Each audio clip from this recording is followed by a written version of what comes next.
It's a broad spectrum, and that is kind of the underlying theme. What I'm after is a kind of a broad, because I feel like all of these different things are connected in a certain way, and I think that that's the best way to broaden our movement.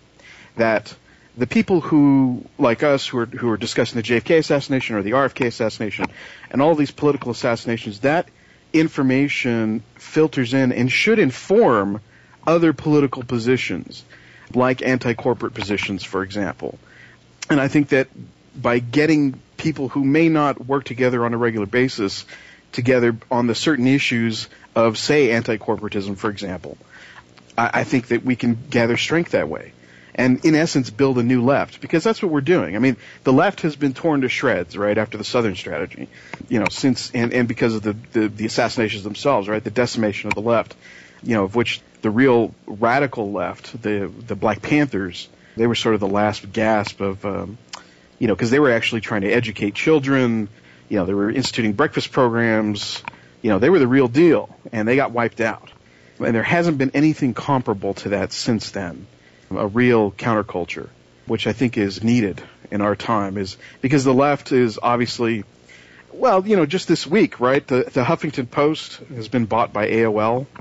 Not that the Huffington Post was very good to begin with, but that's completely pathetic that the Huffington Post is now going to be a mouthpiece of the AOL. And that sort of thing happens all the time, where we have this kind of fake left, this fake dichotomy that's going on in our world. And you have a supposedly liberal president like Barack Obama, and nothing changes. Our foreign policy doesn't change.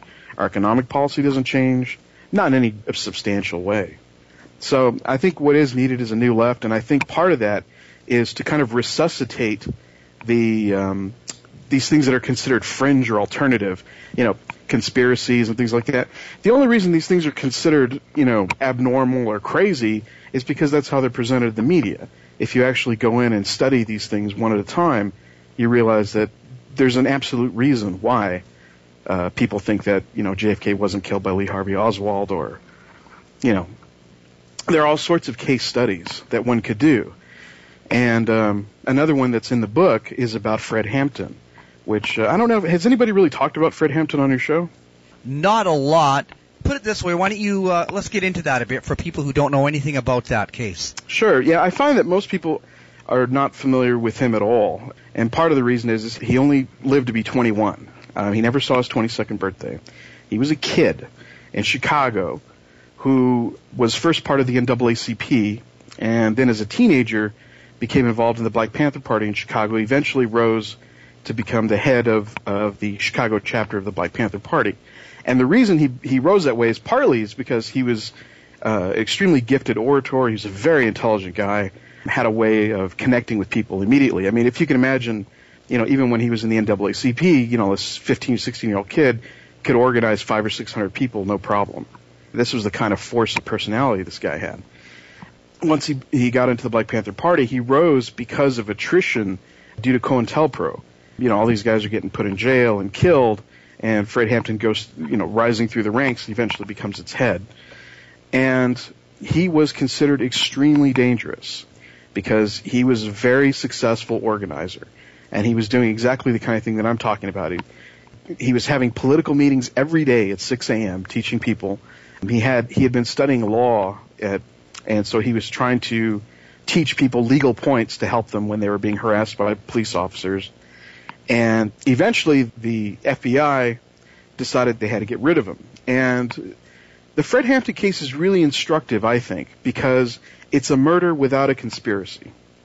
Okay?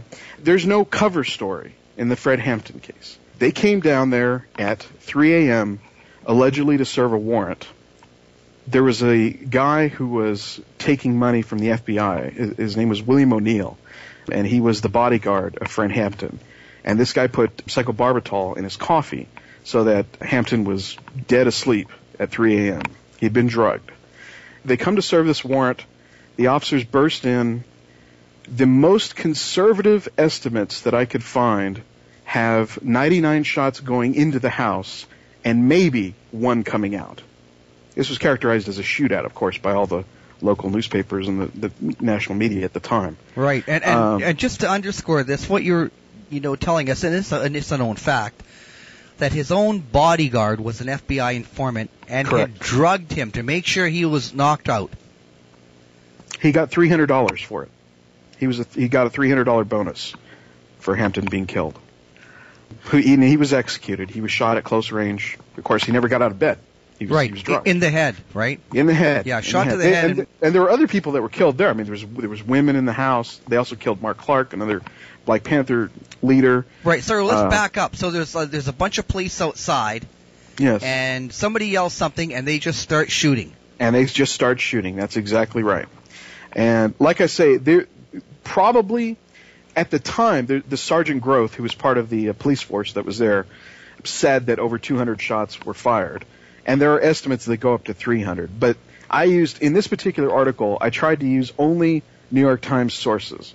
Because, in other words, I don't have to go to any federal documentation. I don't need to use any kind of witnesses.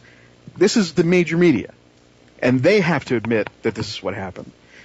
Ramsey Clark investigated this, and he said that's what happened. Ramsey Clark, not our friend in the JFK case, but understood that the Fred Hampton case is totally egregious and totally indefensible. The cover story was a disaster. They said, it was a shootout. They had guns in the room. They did have guns. All of them were legal. There was no illegal activity in the house. It was just a complete sham. And it's recognized as such, although at the end of the article on Fred Hampton, I go into how he's covered now, because there was a story about how they were trying to rename a street in Chicago Fred Hampton Way, and this ensued a bunch of controversy.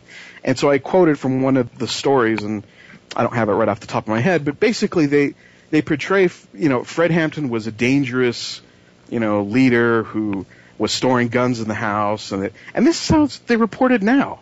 I mean, it's just incredible that they ignore the previous reporting, ignore what's in the New York Times that came out over several years of investigations afterward, and now it's back to this whole thing of, well, some people think Fred Hampton was a hero and some people think he was a dangerous criminal, but in order to create that illusion, you just have to basically make stuff up.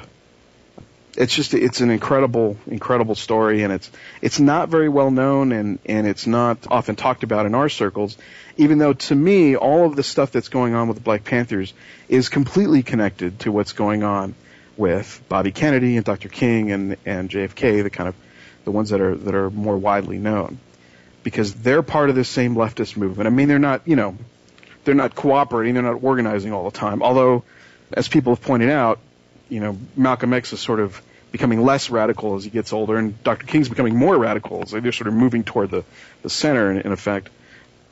But I think eventually that the Panthers would have been a continued and vibrant voice in this culture had they not been wiped out entirely. Yeah, it's quite a story.